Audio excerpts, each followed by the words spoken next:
Historia de la biología. Los primeros contactos del ser humano con los seres vivos se remontan en los albores de los comienzos de la era. El ser humano en sus inicios fue un recolector, un nómade, y en su continuo devenir aprendió a escoger los alimentos que la naturaleza le brindaba. Luego, cuando se hizo sedentario y fundó las primeras asentamientos humanos, entró en contacto con los animales y las plantas a las que logró domesticar. Este proceso de domesticación contribuyó enormemente a un conocimiento empírico de los seres vivos que le rodeaban.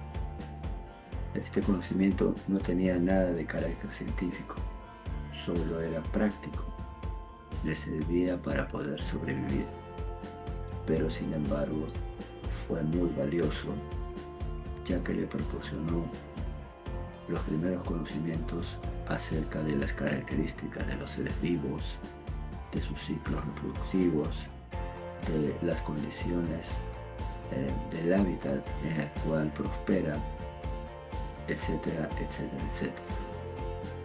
Nosotros vamos a conocer el día de hoy a aquellas personas, aquellos personajes que con sus diversos descubrimientos han contribuido al desarrollo de la biología. Lo haremos por etapas, siguiendo la división tradicional de la historia. Entonces empezaremos por la edad antigua.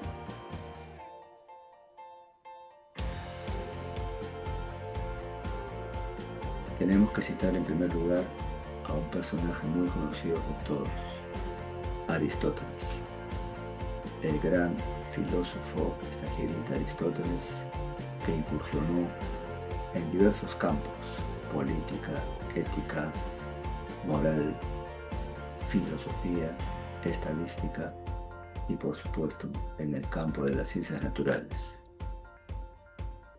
A Aristóteles se le conoce como el padre de la zoología, ya que fue uno de los primeros o más destacados estudiosos de los animales.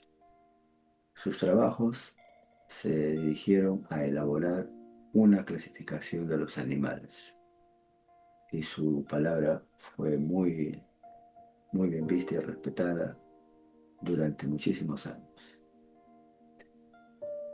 Otra gran eminencia de la antigüedad fue Teofrasto. El gran Teofrasto se dedicó al mundo de las plantas y por eso es que se le considera el padre de la botánica. Teofrasto nos ha legado para la posteridad una clasificación de las plantas en tres grupos: hierbas, arbustos y árboles. Las hierbas son plantas de crecimiento corto, longitud corta, más o menos unos 15 a 20, 30 centímetros a lo mucho. Tienen un tallo flexible y son de color verde, como por ejemplo el perejil, el apio, el culantro, la hierba luisa. El segundo grupo de plantas, según Teofrasto, son los arbustos.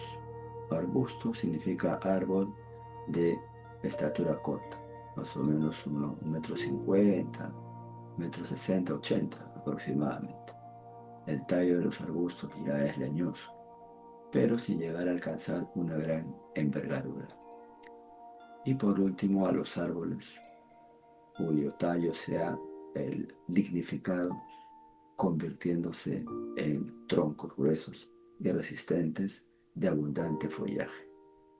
Esta fue la clasificación que legó Teofrasto a la posteridad.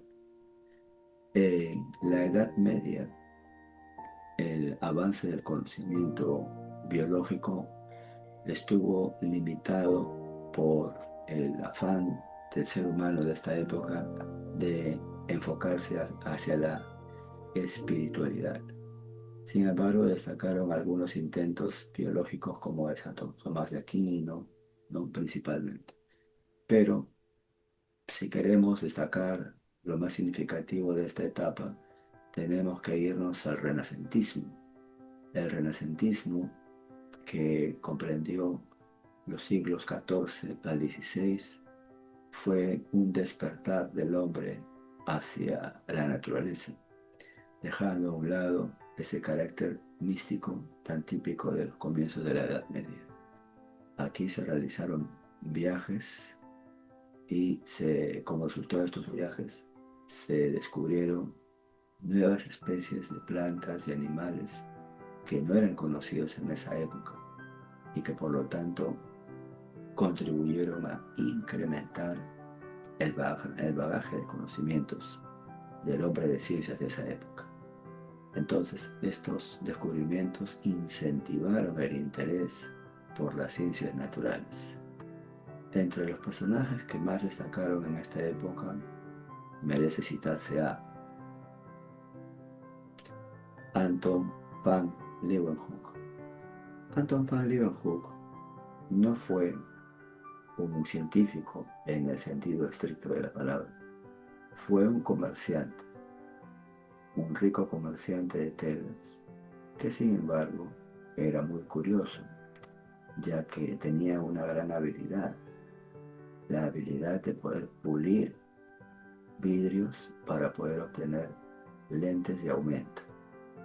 Logró obtener lentes de aumento que le permitían, valga la redundancia, aumentar la imagen a 200 veces su tamaño original. Y construyó su microscópico o su rudimentario microscopio, pero sin embargo, con ese rudimento de microscopio logró ver por primera vez lo que actualmente conocemos como protozoarios, pero que él bautizó con el nombre de animálculos, porque creía que eran animales microscópicos. Acá vemos pues el microscopio que construyó Leeuwenhoek, ¿no? Un dispositivo bastante rudimentario pero efectivo a la vez.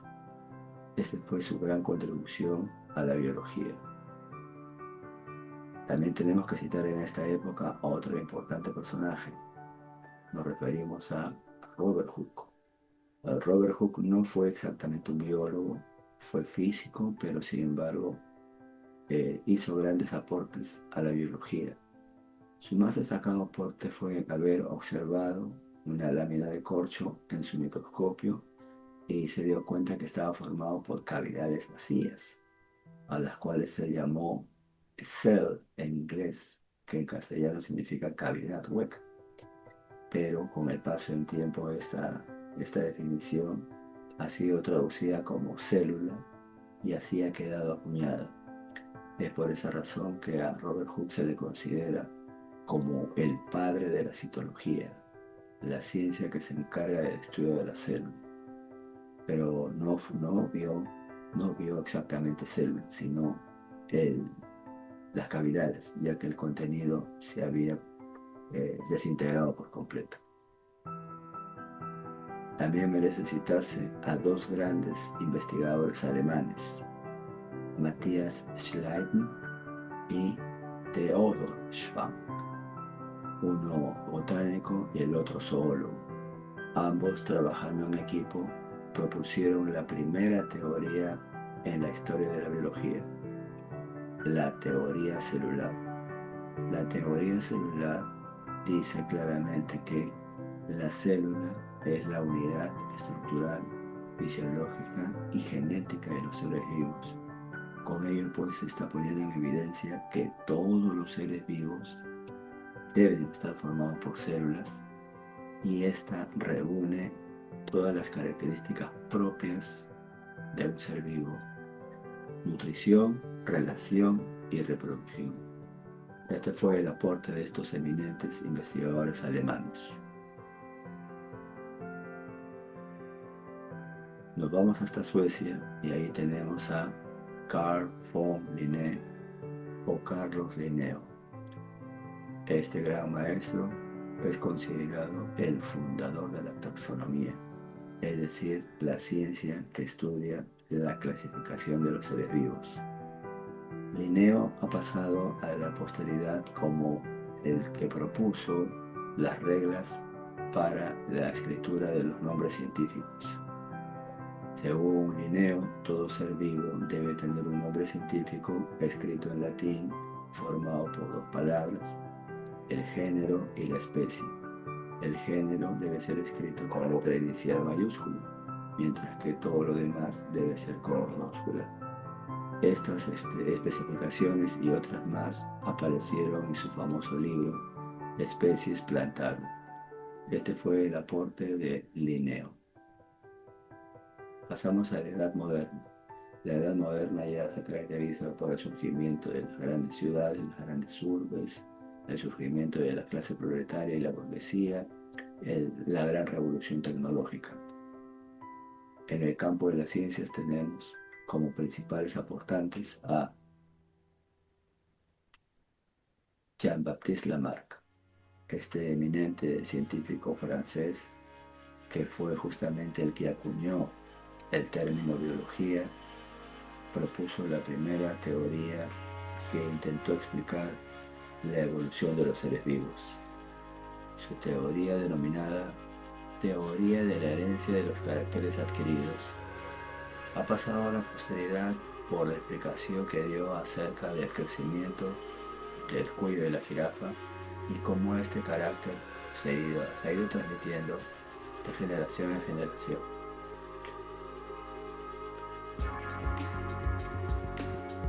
A continuación, otra gran eminencia de la biología, Charles Darwin. Charles Darwin viajó durante 25 años alrededor del mundo, visitando diversos lugares y recolectando diversas muestras biológicas, para luego, como resultado de sus investigaciones, proponer otra explicación de la evolución de los seres vivos, la famosa teoría de la selección natural. Esta teoría de la selección natural fue explicado en su gran libro El origen de las especies y el hombre. En ella Darwin sostiene que las especies se reproducen continuamente y en grandes cantidades, pero no todas llegan a la adultez, ya que en el camino van a fallecer, van a morir por diversas razones: falta de espacio, falta de nutrientes, competencia entre ellas mismas, enfermedades, etcétera, etcétera. Todos estos factores hacen que se controle la población y además también impulsa a que solamente los más aptos puedan llegar a reproducirse y mantener vigente a la especie. En el proceso de adaptarse a su entorno, las especies van a ir cambiando progresivamente sus características iniciales, y de esta manera entonces, con el paso del tiempo, van a ir surgiendo nuevas especies. Este fue el aporte de Darwin.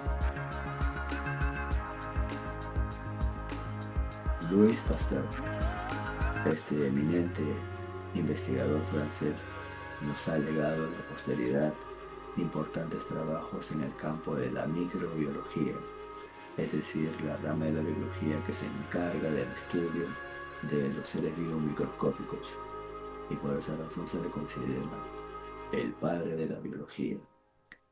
Pasteur, entre otros trabajos, ha pasado a la posteridad por haber realizado una serie de investigaciones que contribuyeron a derrumbar la teoría de la abiogénesis, y por lo tanto entonces se le considera como un gran defensor de la biogénesis, es decir, que los seres vivos solo proceden de un ser vivo. Además, también contribuyó a la investigación de diversas enfermedades mediante una serie de vacunas que él logró idear. Gregor Mendel. Gregor Mendel es famoso, célebre por ser el padre de la genética. realizó una serie de investigaciones con guisantes o semillas de alberjas y propuso una serie de leyes que tratan de explicar la transmisión de la herencia. En la época contemporánea debemos mencionar como principales aportantes de esta época a los eminentes científicos Watson y Crick. Watson y Crick fueron los que propusieron la estructura del ADN, tal como la conocemos ahora, dos cadenas de polinucleótidos enrollados en forma de espiral y ambas cadenas unidas por bases nitrogenadas. En el ADN, según Watson y Crick, debe estar la adenina, la timina, la citosina y la guanina, y no está el uracilo. El ADN es la molécula encargada de almacenar la información genética, la cual, mediante transcripción, va a pasar al ARN. La estructura del ADN se apoyó en los trabajos de la eminente física Rosalind Franklin. Se dice por ahí que Watson y Crick plagiaron la idea o las investigaciones de Rosalind Franklin, o en todo caso no le dieron el crédito necesario. Bueno, la historia se ha encargado de juzgar esta actitud de los doctores Watson y Crick. Tenemos a continuación otro gran científico, Robert Whittaker. Robert Whittaker ha pasado a la posteridad por ser la persona que propuso la clasificación de los seres vivos en 5 reinos. Los 5 reinos conocidos como reino monera, que agrupa a las bacterias; el reino protista, que agrupa a los protozoarios y algas microscópicos o macroscópicos también; el reino fungi, donde están todos los hongos; el reino planta; y por último, el reino animalia. Ese es su gran aporte. Llegamos al final de este repaso rápido con el doctor Ian Wilmut. Ian Wilmut pasó a la posteridad porque fue el que impulsó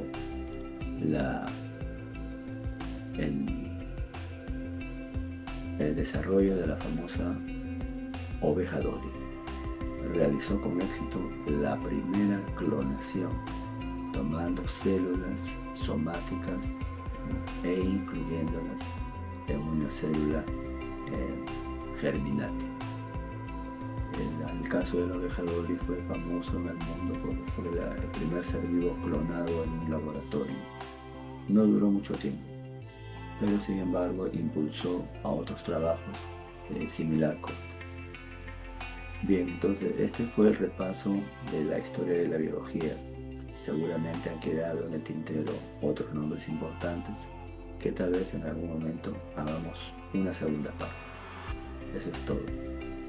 Suscríbete para más videos.